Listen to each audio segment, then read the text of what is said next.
I think that means we're ready to begin. Welcome, everyone. My name is Thom Hallock from Mountain Lake PBS. I'm happy to be the moderator tonight for tonight's debate. The League of Women Voters of the North Country welcomes you to this opportunity to become more informed about the choices you make in the voting booth on November 6th. I am Thom Hallock, senior producer at Mountain Lake PBS and moderator for tonight's event. Please let's all rise for the Pledge of Allegiance.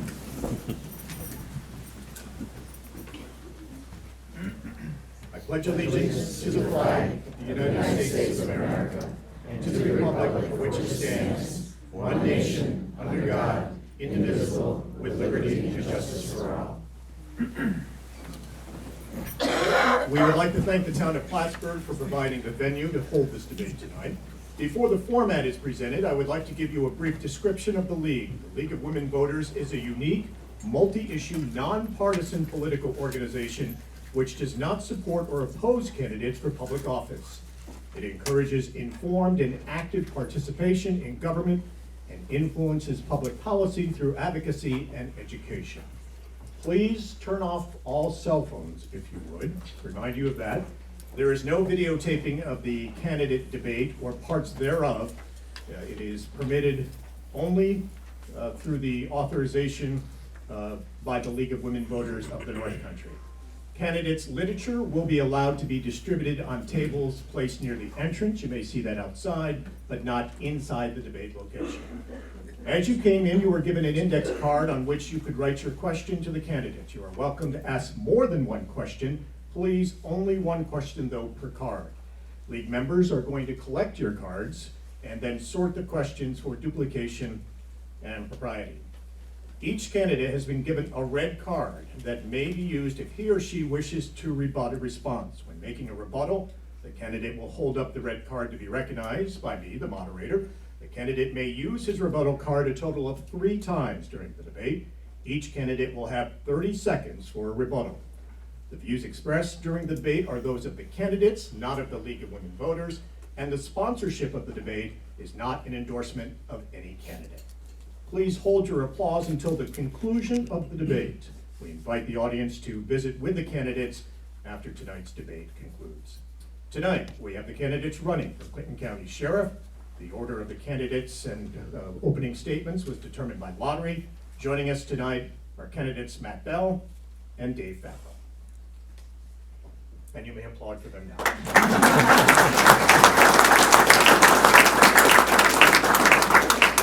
All right. Now, if you would hold your applause until the end of the debate, that would be great. So we are ready to go. We are going to begin the debate. Matt Bell is going to go first. Mr. Bell, you have 2 minutes for your opening statement.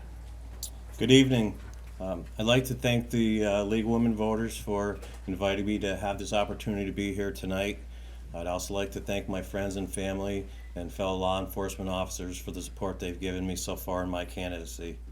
When I announced my candidacy, I had 4 main platforms. The horrible drug crisis that is upon us right now, it's fostering crime and it has to be addressed.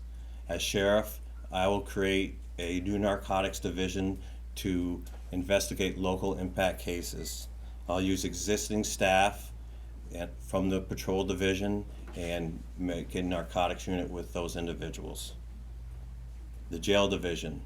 Recently, I've selected an undersheriff by the name of Debbie Thompson to be my undersheriff. She has over 2 decades of service in correctional institutions. She's overseen institutions that have over 300 employees and institutions that have over 1,200 inmates. Between Debbie and I believe we can turn around the morale issue and the jail turnover problems that are plaguing the Sheriff's Department at this time.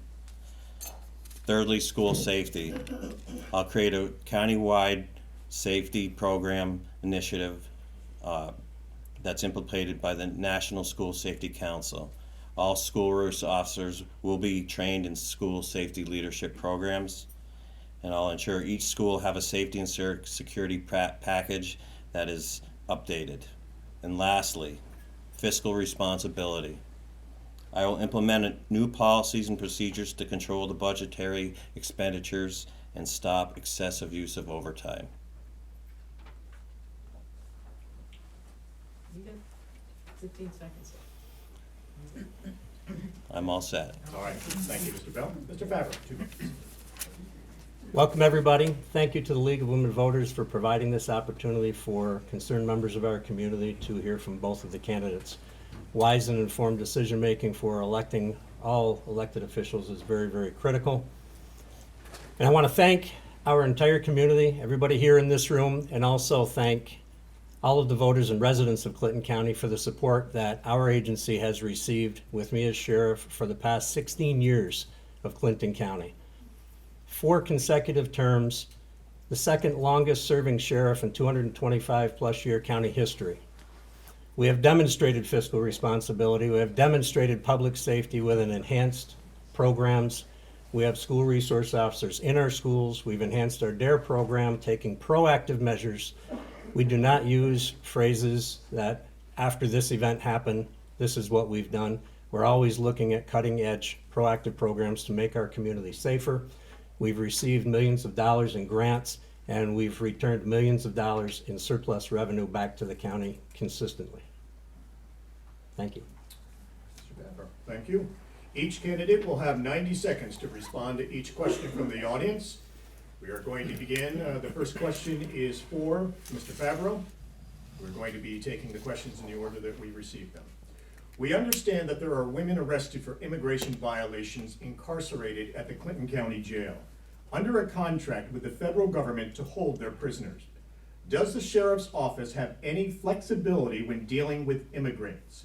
Can you choose not to charge for a misdemeanor? We don't do the actual charging of any of the federal detainees. They're brought in on federal charges. Our contract with the United States government is specifically to house the detainees that they arrest. And let me check with Susie, does Matt get the exact same question, or does he get a different question? How did you folks decide to do the format? We try to do the questions so that they each answer, and maybe Matt could say what he would do or what he would share. All right, so that's what we'll be doing with these. Each question will, if there are specific questions to each candidate, we will rephrase the question for the other candidate. So, Mr. Bell, do you need the question repeated? Please. We understand that there are women arrested for immigration violations incarcerated at the Clinton County Jail under a contract with the federal government to hold their prisoners. Does the sheriff's office have any flexibility when dealing with immigrants? Can you choose not to charge for a misdemeanor? Well, again, the sheriff's department doesn't charge anybody. These individuals are held on federal detainers. As long as there is room to house these inmates, as I stated before, if the county jail is properly staffed, we can house federal inmates there and make money off of those inmates. So I wouldn't turn any type of federal inmates away, other than the fact that if there's not adequate bedding at the time to house those inmates in. All right, thank you. We'll go on to our next question. Mr. Bell, this is coming to you first. What can you tell us about the qualifications of a potential undersheriff?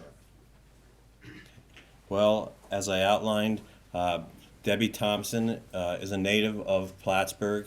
She's been in approximately 5 different federal correctional institutions. She's got to the point in her career, she had so much success that the federal government was bringing her to open up new federal facilities throughout the country. She has over 2 decades of experience. She retired recently with the rank of lieutenant. She's overseen the scheduling of facilities where there's over 300 employees, and on off hours she was in command of these facilities that housed up to 1,200 inmates. She made a very telling comment on our press conference when she said that she would not ask any of her employees to do anything that she wouldn't do herself. So again, I believe her credentials to run the facility are impeccable. Mr. Favro, this may be a tough question to always do in a different way if you want to weigh in on it. Certainly. Having been sheriff for 16 years, I've worked with 2 undersheriffs that have demonstrated over 7 decades of experience in working with corrections and law enforcement. And we've seen many variables that people in the public can't even begin to imagine. The staffing that we have, the management people that we have are very skilled, are very qualified. The ones that are there stay there because they're passionate about it. And the skills that they possess, I'm very proud of and very pleased with our outcomes. Thank you very much. You folks can see I put on my glasses. If you can write your questions as large as possible. I see one here that's going to be very difficult to read, but we'll get to it. All right, next question goes. Is there a way to turn the volume up again? I think the only thing we're going to be able to do is try to speak right into the microphones. Can you hear the candidates okay? Is that controller over there, control the volume? I do not know. I know nothing about the setup here, so Dave, I the silver apologize. one is the mic. So make sure it's on. Sounds like that one's on. Probably gotta get close. Is there a? Is it? I will try to help out by speaking directly in the microphone if I can. And all right. We could share this one if there's room, I guess. Well, there's another one. Is yours working? It doesn't seem to be working. It's working. I think you just, Test. All right. We'll try to help you out here. All right. This question is for Mr. Favro. Do you believe that schools should be guarded by officers carrying guns or by teachers carrying guns? I don't believe at all that teachers should be carrying guns in schools, because it's not so much the proficiency of handling a firearm that counts, but it's the extensive training. And when it comes time for that critical moment to protect other people, which may involve having to take a perpetrator's life, it's not fair to put that decision in the hands of a teacher. It's very difficult for police officers who experience this on a day-to-day basis. As far as police officers carrying guns in school, I do. I believe in uniformed, fully equipped police officers in schools for multiple reasons. I think the safety is one issue. School tragic incidents start and end very quickly. It's not a long-term thing where we can wait for people to come in and people to respond. So having somebody on the spot certainly is going to help. Also, having the uniformed officer there with a marked police car in front of the schools is a natural deterrent to a would-be assailant.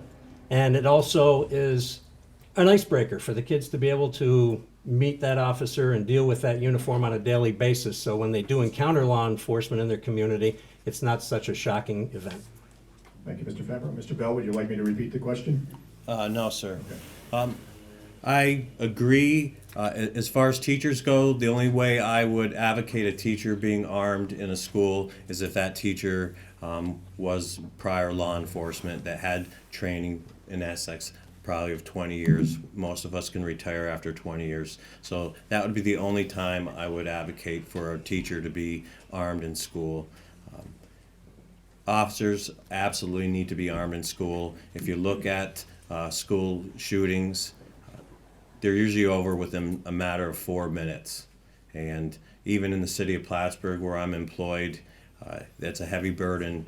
Even with a police department in the middle of Plattsburgh, if there were something to happen at one of our elementary schools or high school or middle school, when there wasn't actually an officer present, it would be very hard for a response to get there before a tragedy happened. So again, I believe that officers should be armed, and there should be patrol cars out front. Again, it's a great deterrent.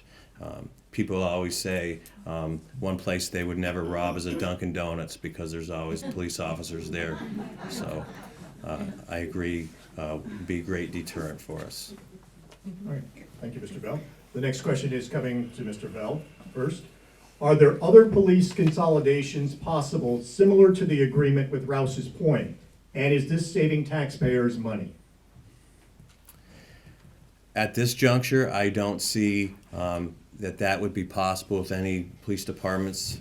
With the atmosphere taking place in Clinton County right now, I don't believe that's going to happen. As far as Rouse's Point, I don't know if they're saving money. I haven't seen their budget. I know at one point they had a chief and 2 officers, And I know the Sheriff's Department has taken over those duties. I've knocked on several doors in Rouse's Points, and the reviews have been mixed. There have been people that are pro having the Sheriff's Department there, and there are other individuals that advise me that they would be more happy with the state police contingent there. Thank you. Mr. Favro. Well, the figures that the village of Rouse's Point taxpayers have saved is 23% on their tax levy. That's coming directly from Mayor Batha. He just shared a letter with my office approximately 3 weeks ago indicating that he has not received one complaint from any residents regarding the service, that they've seen enhanced road patrols up there, and they've been very satisfied with the service that has been provided up there. We also recently have done that in conjunction with the state police and a signed MOA that we have with them and with 911 for the closest emergency response protocol, so that if in the unlikely event a sheriff's deputy is not able to respond expeditiously and a state police car is closer, they respond. Thank you. Gentlemen, we'll go on to the next question. This is going to Mr. Favro. Please highlight your plans moving forward for the Sheriff's Patrol. We've started a lot of initiatives with the Sheriff's Patrol Division. When I first started in 2003, I actually witnessed outside of my office correction officers coming back from court transports and exchanging firearms and ammunition with deputies, and deputies would borrow their transport cars to go out and serve papers. We now are a highly trained, highly equipped law enforcement agency that can handle pretty much any emergency response that the county can call for, and we have done so. We started with 0 calls for requested assistance from the state police in 2003, and last year we had nearly 400 requests for assistance from the state police. We work in partnership with all law enforcement agencies. We're going to continue those strong partnerships, particularly Border Patrol and Customs along the northern border as we see increased immigrations and increased crime problems up along the border. That's paramount. We have very good working relationships with all of the other agencies that work with the jail. We even started a training program for the state police to bring their new recruits to the facility to find out what the booking process is like after they complete the academy, so they don't have to learn at the time when they do make an arrest. We have several other initiatives that we have started on the law enforcement end. We intend to be able to continue those initiatives. We've successfully received over $2 million in grants that have enhanced our patrol efforts, purchasing patrol cars, purchasing firearms and tasers at no additional cost to the taxpayers. Thank you. Mr. Bell, highlight your plans for the Sheriff's Patrol, please. As I mentioned, June 6th, when I announced my candidacy for sheriff, I had some main goals. And my first number one passion over the last 15 years has been narcotics investigations. And I can tell you that there's not a single individual in this county that's presented more cases to the Clinton County Grand Jury, been an affidavit in more search warrants, and locked more people up than me. It's my passion. And I want to make a local impact narcotics unit at the Sheriff's Department. Currently, we have 2 deputies assigned to the DEA, but the DEA does not believe in local impact cases. These local impact cases are the cases that directly involve us every single day. I want to take 3 or 4 individuals out of the uniformed patrol division. I want to have them trained, and I want to make a local impact narcotics unit. I've had discussions with the district attorney about hiring a trained investigator to work from the district attorney's office with this task force unit and head it, and the district attorney's response is very promising. Secondly, I want to have a school resource officer in every school, and I want to do that at a rate that is affordable for the taxpayers. Right now, the city of Plattsburgh is doing 2 SROs for $64,000. That is twice as less as what the Sheriff's Department currently is charging. All right. Thank you, Mr. Bell. This next question is coming back to you. Please name and briefly explain any programs or initiatives you've started to benefit the community. As a police officer, For 21 years, all I've been doing is narcotics investigations. As part of my duties, it's not my job to create programs. Every day I've been out on the street trying to make them safer, putting in countless hours, at the detriment probably to my family over the years. But as a police officer, that's not my job, and I don't think that that would be well received from my superiors if I were trying to create programs. Thank you, Mr. Favro. I go back into 1989 with starting programs as being a detective in charge of the juvenile division for the Plattsburgh City Police Department. My partner Kurt Tobrock and I started the DARE program. We initiated the POW football program for young individuals to teach them sportsmanship and to teach them education and other values that has blossomed into having multiple counties involved and hundreds of students and future athletes involved in the program. We've done Operation Safe Child, Project Lifesaver. We took the initiative to carry the automated external defibrillators in patrol vehicles and getting a protocol for that. Many other law enforcement agencies followed after we initiated that program. We do child passenger safety seat recycling programs. That was the first of its kind in the state of New York that's now traveling countrywide to be able to recycle plastic child safety seats that take 100 years to decay in our landfill and are actually used to make the plastic corrugated drain piping. I could go on, Tom, for about another 30 minutes, but I'm seeing I'm not going to have the time to do that. One of the greatest initiatives that we do have that's coming forth is the female pods that we're going to be doing. We're going to be doing some doing some drug prevention training.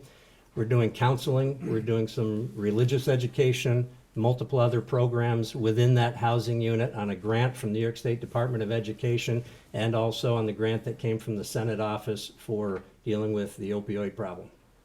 All right, thank you, gentlemen. Next question is coming to Mr. Favro first. Do you have any input in how school safety drills are carried out? For example, how to make them important without being terrifying?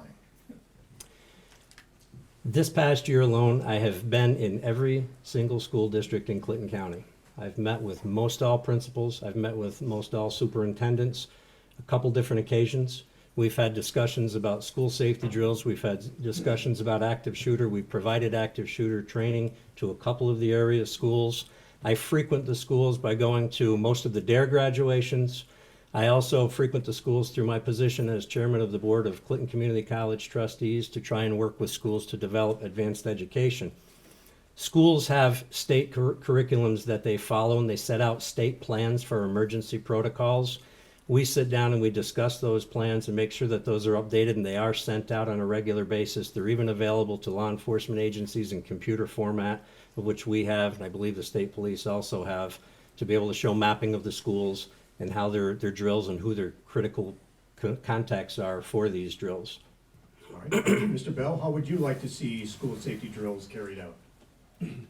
Well, again, at this time, I don't have any input in school safety drills. I'm still a narcotics detective with the Plattsburgh Police Department for the last 15 years. I can say that recently I did accompany the chief of police as he visited area schools, checking the safety security such as the locking mechanisms and video surveillance. But at this time, that's not my job. Day to day, as of today, I worked all day with our narcotics unit. So as far as me having a say in what's going to happen as far as these safety programs, that's not something that is available for me right now. All right, thank you, Mr. Bell. This question is coming to you now. It is time for a change, as you have been quoted. What changes do you intend to bring?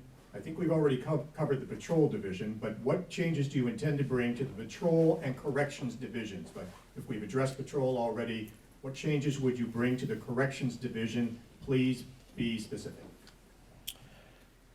Since I started my candidacy through my website on over a dozen occasions, I've had people reach out to me for a yard sign. And I've traveled from the northern border to the Essex County border, and I found that when I arrive it's not to deliver a yard sign. It's to talk to a correction officer who is dismayed about the morale issues at the jail. People leaving the jail aren't leaving the jail right now because there's the pay and they don't want weekends and holidays. The jail actually starts out with people that earn more money than a patrolman in the Plattsburgh Police Department. I tend to get to the jail division and treat these individuals with common decency and respect. I had a correction officer stop by my house several nights ago to pick up some yard signs, and he said, "Matt, we're treated like second-class citizens. You have the patrol division, they go to the mall, and you have all these benefits for breast cancer, and they're not invited. You have the torch run. Well, these guys are law enforcement officers also." He says, "We don't even get invited to do the law enforcement torch runs. We get invited to do a blood drive, and that's it. These guys need to be treated with respect." I worked in that jail for 5 years, and I understand what it is, and I can't imagine working there under the conditions that are taking place right now. Mr. Favro. Well, first of all, you haven't worked there in 20 some odd years, so you do not have firsthand knowledge of the conditions of what it's like to work there right now. I'd like to make that clear. Second of all, I'm sorry you've been misinformed by a couple people that probably did not receive a promotion or that did not get their way. When you are running a jail and you are, or any business, and you are administering over personnel, there are times that people are not happy with the decisions you make. There are tough decisions that have to be made, but that's part of being a good manager. The morale at the Sheriff's Department is not the picture that it's being painted. I'm very proud of the work that the men and the women do there. When a corrections officer does a good job, people, you don't read about it in the paper. They don't get credit for doing a good job.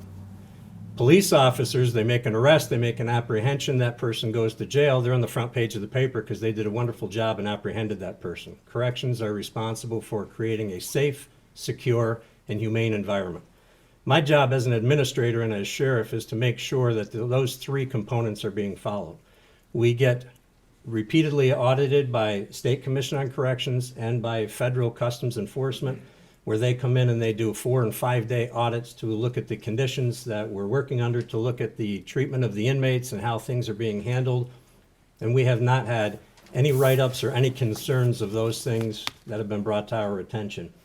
The people that are there because they want to be. What we're being told, and since I can't present them tonight, we're being told by the letters that are given to us, people are leaving so that they can have weekends, evenings, and holidays. That's the largest reason. Others leave because of disciplinary reasons. Mr. Bell. These aren't individuals that have been skipped over for promotions. These are sergeants. These are correction officers. And I can tell you right now, I was invited by the CSCA to be interviewed as far as their recommendation on who they wanted to support. The president of the correction officers was invited to sit in that interview, and he refused, and he told them he wasn't going to do it because he was scared of retribution if they ended up supporting me, and he admitted that to me. All right, gentlemen. Mr. Favreau, next question goes to you. In light of the Me Too movement and the fact that law enforcement remains predominantly male, how do you intend to maintain a work environment free of sexual harassment and misogyny?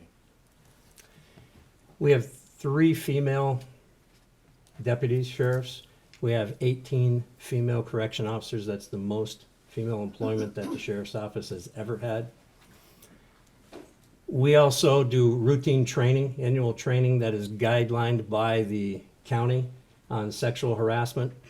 And some of the numbers that have been mentioned earlier with people leaving have been directly related to sexual harassment cases that we have investigated and we have dealt with. Nothing gets swept under the rug. It gets handled, and sometimes people don't like that.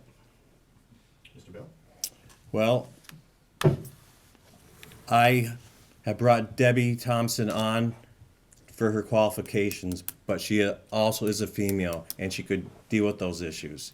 I also talked with a female who worked for 14 years at the Clinton County Sheriff's Department in the jail, and she was the most senior correction officer when she left, and she told me she left because of the working conditions that she was forced to work under.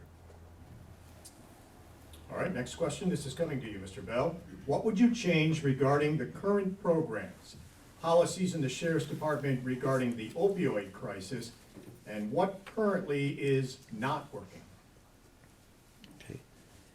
What's not working is we're not going to be able to arrest our way out of this.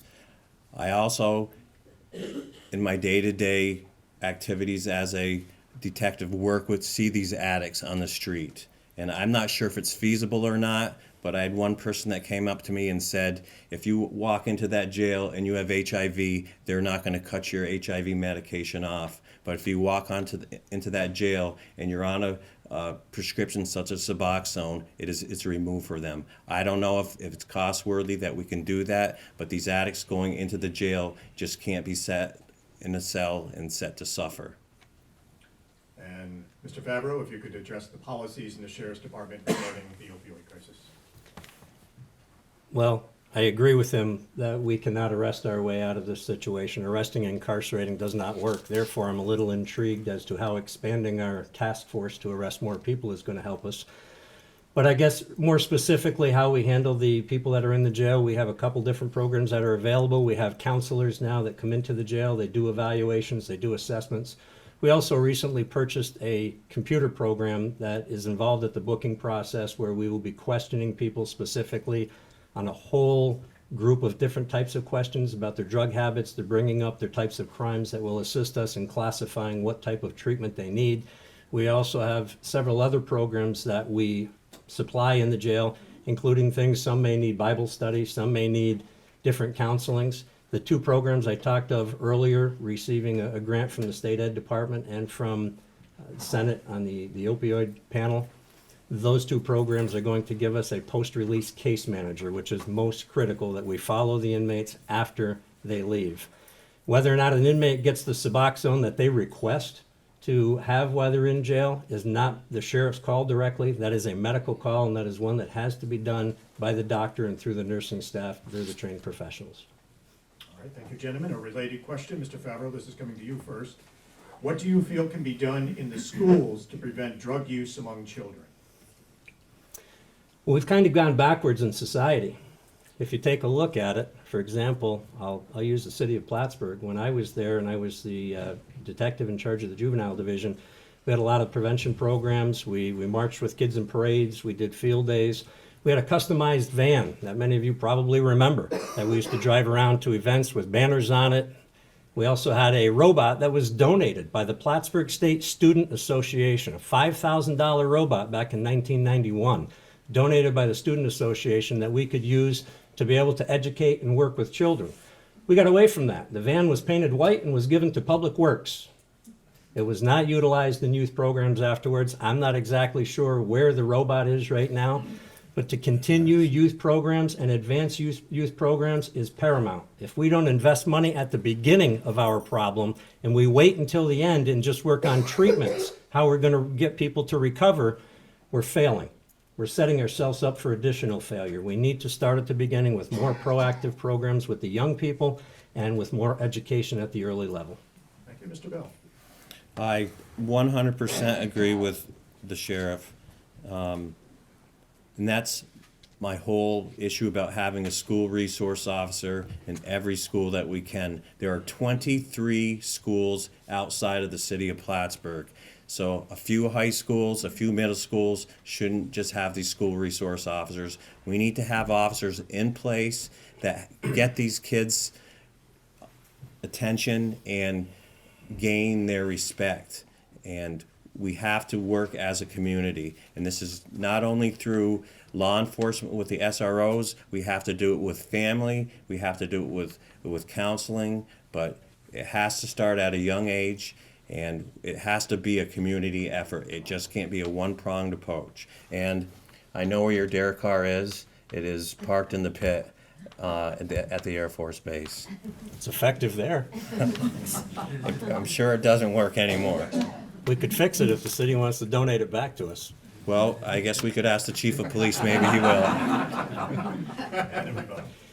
Just something that I would like to add. We have in 5 of the 7 school districts in Clinton County, we have full-time school resource officers that are fully equipped with marked police cars and fully trained.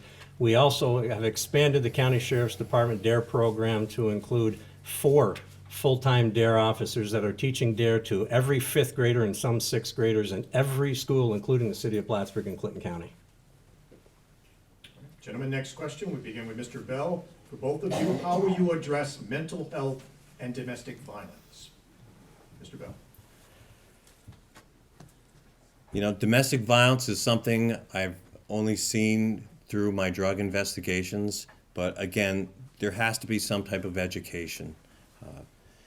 The mental health issue is out of control, and we have, it's boiled over into the drug field that I've been investigation, and we have to have more resources for people. Hopefully sooner, later on in this debate, I can touch on some ideas that I have, expanding that, but it's through education. You know, our cadets going through academies are trained by the Stop Domestic Violence, and people have to be aware that this is taking place, and these people need to be treated. It's an illness. Mental health is an illness that needs to be treated that way, and these people need to be respected and be given the care that they need. Mr. Favro, same question. How will you address mental health, or how are you addressing mental health and domestic violence? Well, we're kind of looking at the quote-unquote opioid crisis in a different perspective, because large in part a lot of the people that get involved with drugs tend to come from varying issues of mental health stages. Our society, I recently attended a conference at Clinton Community College put on by NAMI, Stamp Out the Stigma. And to listen to approximately 50 or 60 people that were at that conference talking about how they felt trapped inside their own bodies because society did not understand, and they were not compassionate enough, and they were afraid to shake their hands in public because they felt that that mental illness could be contagious. Those are the issues that we have to deal with. But I think a lot of it starts right with law enforcement. I was the only law enforcement officer that was at that conference. About a month or two ago, they had a Circle of Healing with a candlelight vigil at the hospital. I stood in the audience for the 3rd year in that particular vigil so I could listen to the people, and I heard probably the most impactful presentation ever by a 22-year-old young lady who lost her twin brother to addiction. And to listen to her story and what went on, I went over and I asked her if she would be willing to come into the police and to the Corrections Academy's graduations and present to the officers. Because it's not just society that needs to be educated, cops need to be educated too. We need to think about the approach to people a lot differently than what we've done in the past, because the dynamics of the people we're dealing with is significantly different. All right, thank you, gentlemen. Next question, Mr. Favro, this comes to you first. Plattsburgh Cares members say that they have not been permitted to speak to immigration inmates at the jail. What is your policy? How can local people seeking to provide humanitarian help actually speak with immigration inmates? I've received, I believe, 2 phone calls that I can recall, and I've directed people to the immigration office so that the immigration department can meet with them. They need to set up what they're going to do. There are language barriers and variables. When somebody comes in to visit, for example, they go through a screening process. They say they want to visit inmate A. They go through the screening process. We go down and get inmate A and tell them to come up for a visit. There's a barrier and there's a problem there when the person that they may want to visit doesn't know who's visiting them.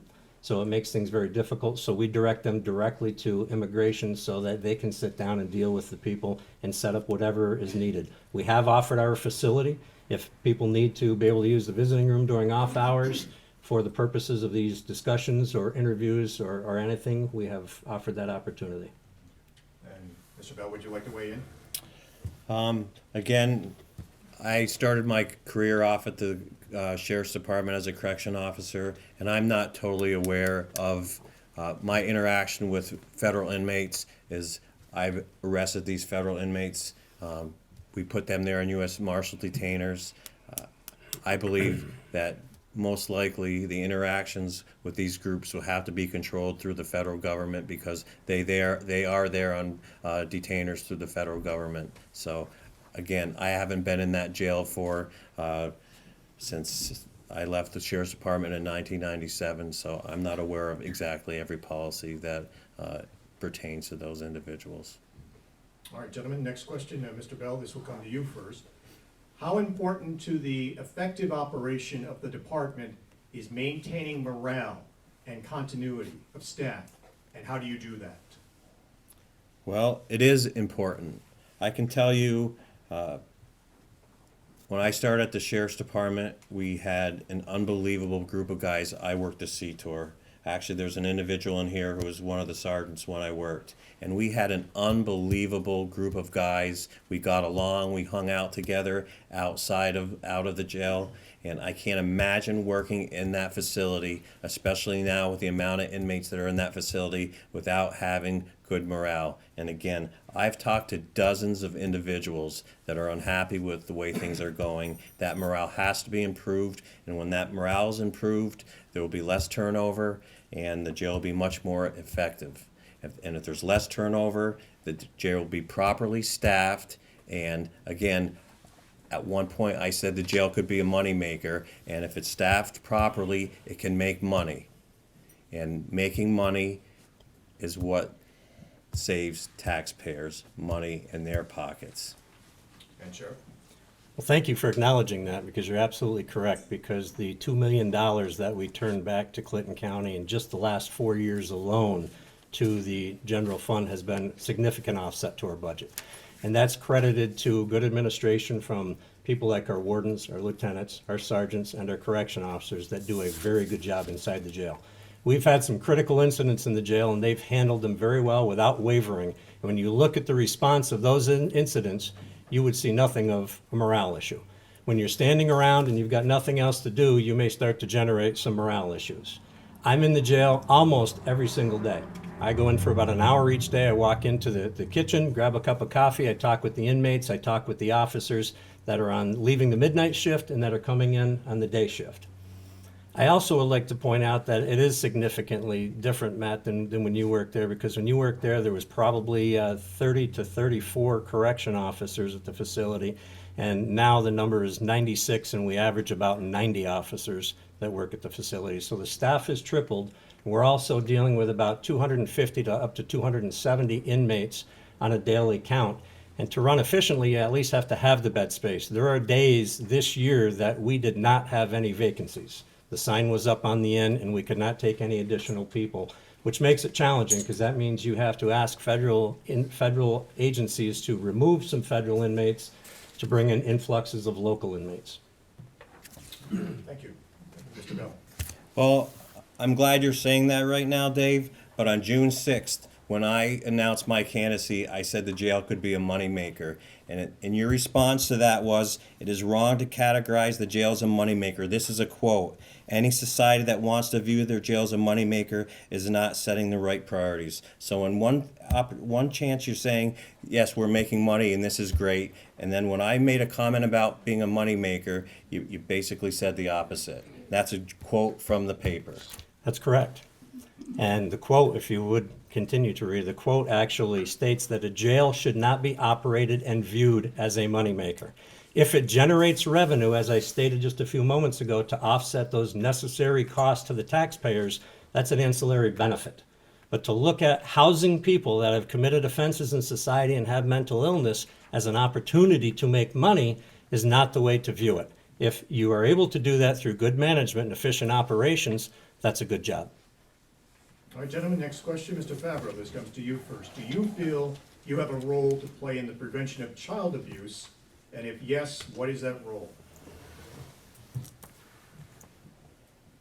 One of the most impactful ways that we can have a role in that, of course, child abuse is one of those things that you don't get much information about it until it gets reported. So a lot of it goes unreported, but I think one of the most important roles for us is by having uniformed officers in the schools that break down the barriers and stigmas that cops are the bad guys, and they become good friends with school-age children of all ages. Abuse doesn't have to mean just 2, 3, 4-year-old children. It can be all age children. Given that, having those officers in the schools were able to intervene at a very early level, communicate with educators at an early level to hopefully circumvent. A lot of the work that the district attorney's office has recently done by having a child advocacy center, so that when a law enforcement report is made, the investigating officer goes to the advocacy center and the questions are asked only one time, helps lessen the impact that negative impact that it's having on the youth who's a victim already, and we need to continue to support that program, and we need to continue to support our efforts in the schools, working with the community and the school family. Mr. Bell? I agree 100% with my opponent. That's why I've made my platform, one of my platforms is to have SROs in the school. These young children need to develop trust with these SROs. With this trust, things that will come out as far as maybe another student saying something to them. But I also think without the SROs, it needs to go even further. Parents need to be educated, okay? They need to be educated. Obviously, we have mental health professionals in the schools that see that. Our police need to be trained. Again, we just went through going through a police academy right now, and this is part of the training.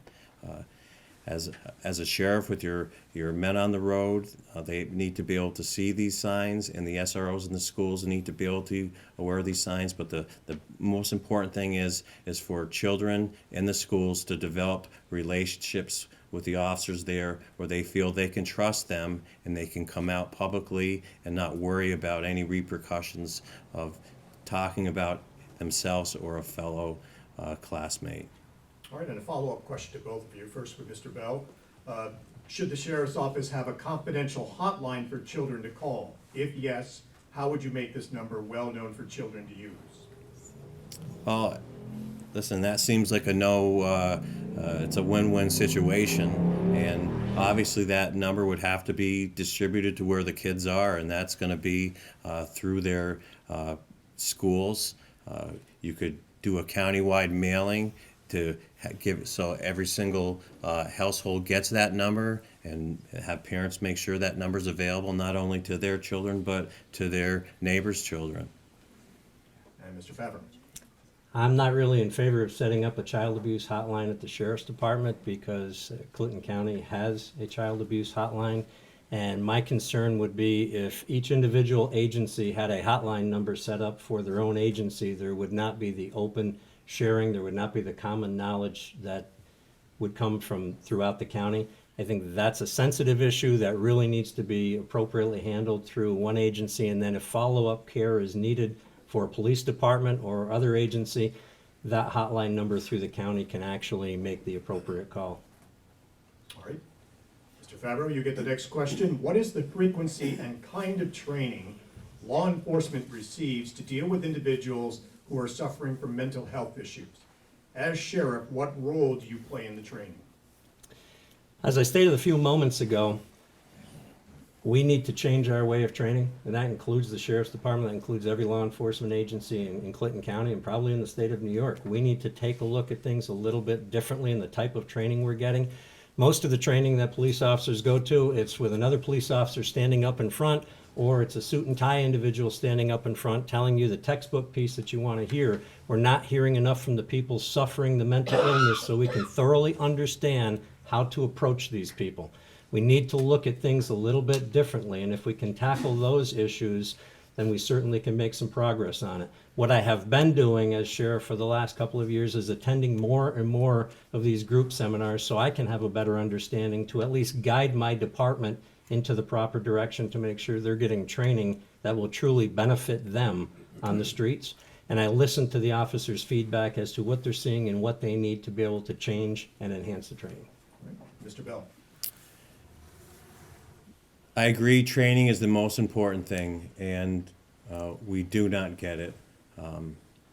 Since I've been at the police department, I actually went through the police academy as a deputy sheriff, and we've had mental health training in the academies that's happening right now. But I agree, the police officers are not getting the training they need.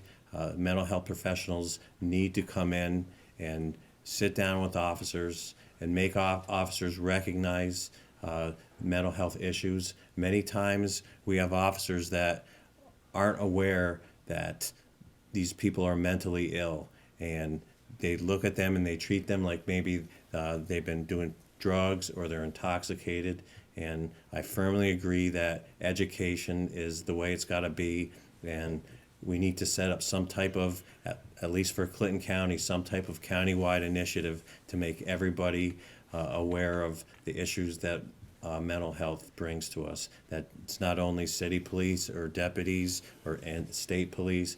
Everybody needs to be on the board, and we have to have some type of collaborative effort to make sure that the officers are better trained.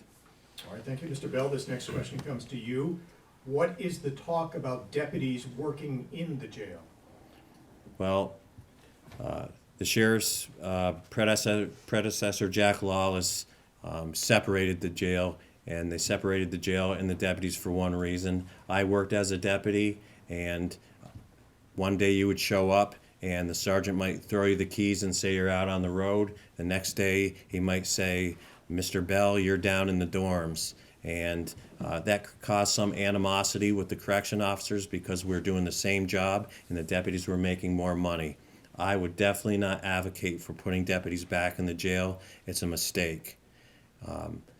It just doesn't make any sense. The patrol division is a valuable tool, and they don't need to be sent back to the jail. And at this point, I really think it's an impossibility. These are two separate unions that Sheriff Lawless separated these unions. The correction officers belong working the jail. When they work the jail, they get to know these inmates. They get to know how they act, how they behave. Deputies need to be out on the road doing what they're doing now, and they're doing a very great job of doing it. All right, thank you, Mr. Favro. Well, there's no arguing that it doesn't make sense. The only thing that I would say is that it wasn't Sheriff Lawless that separated the unions. He pulled the deputies out of the jail, and it was members of the deputies themselves that petitioned to get their own union to separate from CSEA and become part of the deputies PBA.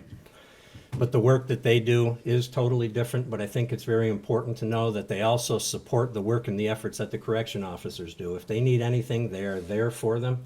They do communicate with them. They do a lot of investigations in the jail themselves. We've had over 30 arrests in the last 2 years for introducing dangerous prison contraband that have come from good catches by the correction officers and securing the evidence until the deputies could actually get into the jail and process the scene to be able to prosecute it. But we've been very successful with those initiatives and the two of them working together. And the next question is to Sheriff Favro. You stated that the Commission of Corrections has never dinged you for violations. What about the violations for lack of jail staff, and how do you plan on keeping your staff? Commission of Corrections does a staffing analysis where they actually come up with how many people you need. When they initially we did the jail expansion we completed in 2007. We went from a 92-bed jail to a 300-bed jail. More than 3 times the size that it was. We had to triple our staff. Short period of time, that was only 11 years ago that took place. And in 11 years, when you have to triple the size of your staff, and you talk about turnaround and you talk about people leaving, we had to hire pretty much anybody that we could hire to be able to fill all those voids to meet the numbers to staff the new size jail. It was a very challenging task. And again, I have to credit the senior people that are still there right now that worked through that. We went through some very difficult times during the jail expansion and with that staff turnover. The Commission of Corrections at that time said that we needed 98 or 99 full-time correction officers. We went down, Major Smith, my jail warden, who's right here in the front, the Undersheriff Jerry Maggie at the time went down and we met with the Commission of Corrections, we met with their attorneys, and we asked them to explain why they did that, and they did not look at the contract, which one section in our contract that the correction officers have is if they're unable to use their paid holidays, then they can get paid at time and a half for that. So many of them have taken advantage of that, and they bank those days at the end of the year, thus not using them. So the commission reassessed that number to 96. We currently, by the Clinton County Legislature, have approval to hire 96 people. We've been maintaining 90 to 92 as of late, and it changes on a routine basis. Thank you, Mr. Bell. Would you like to weigh in? I don't think I could weigh in on the commission dinging the sheriff for whatever was taking place in the jail at the time. All right, gentlemen, then we're going on to the point in the debate where you're going to ask each other A question, Mr. Bell, you're going to go first. Your question for Mr. Favro. Okay. Currently, the Beekmantown School District has a contract for a school resource officer for $76,000. Right now, the sheriff has replaced that school resource officer with a special deputy who by contract can only make $26,620. The Beekmantown School District is making is being overcharged $50,000. And I don't want to hear that we're giving this patrol car to this individual to have in front, because the patrol car is an old patrol car. So I want to know how that the Beekmantown School District can be overcharged $50,000 last year and this year for a SRO. The contract is for $76,971, and the most that SRO can make is $26,620. The SRO is a retired school resource officer from the Plattsburgh City Police Department. He's highly trained and highly skilled to be able to perform that duty. He requested to be able to work in the schools.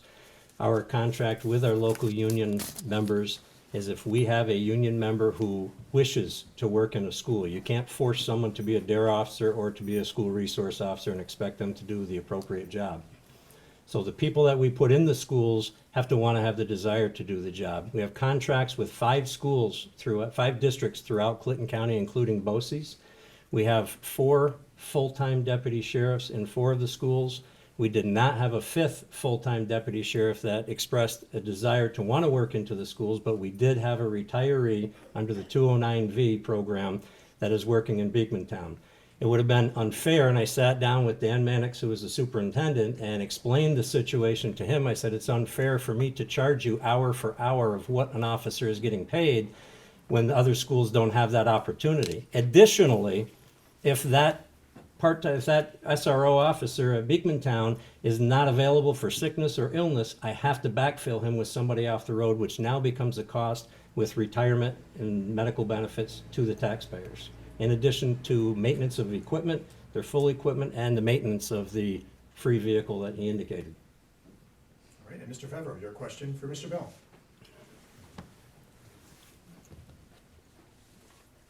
Give us an example where you have demonstrated the skills necessary to be a successful business manager.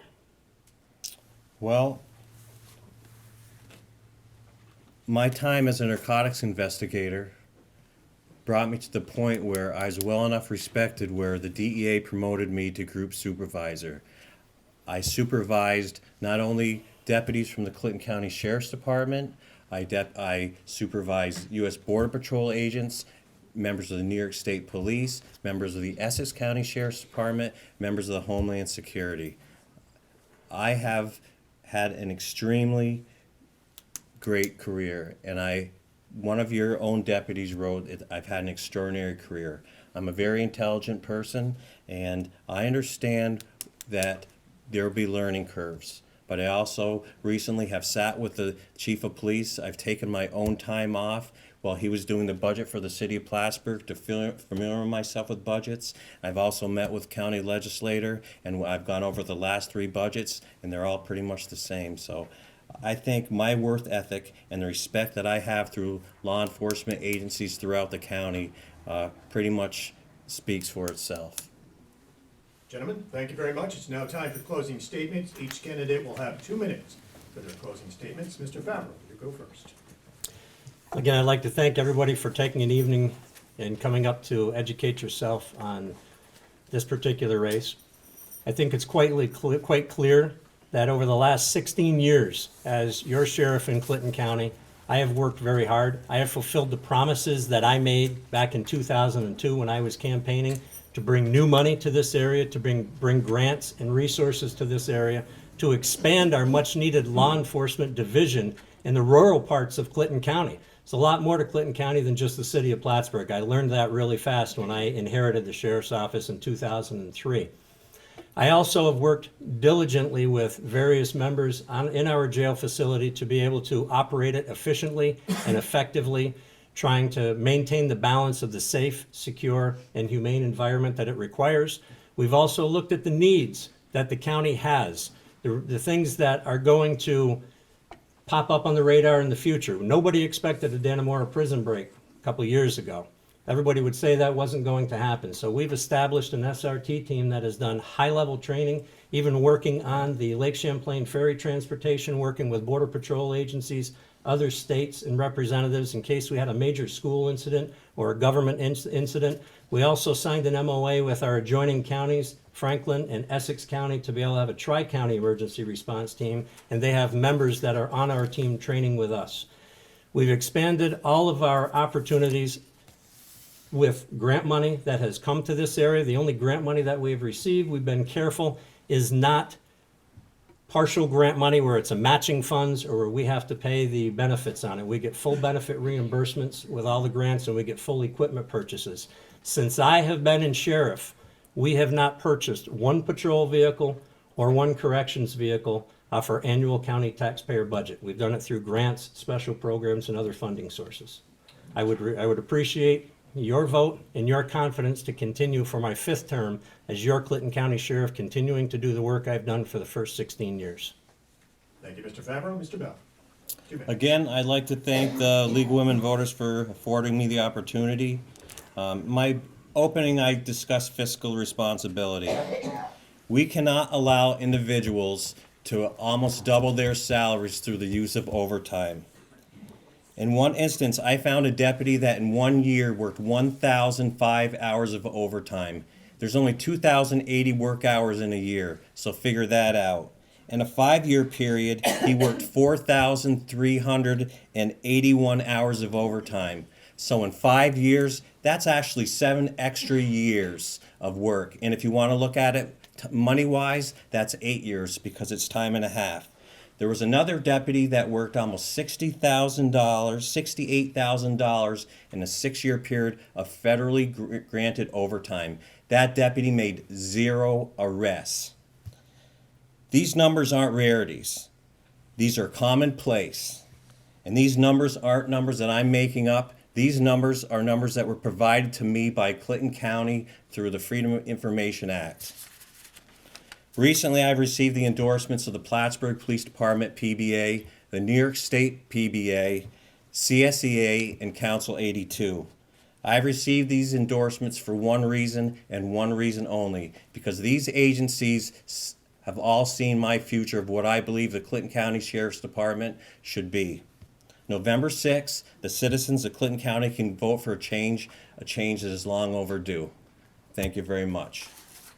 Mr. Bell, thank you. Thank both candidates. We appreciate you doing this. This concludes our program. As the gentleman said, please, your vote does matter. November 6th, please go to the polls. Thank you for coming. Appreciate it. Thanks, Tom. Thank you, Dave. It's almost over.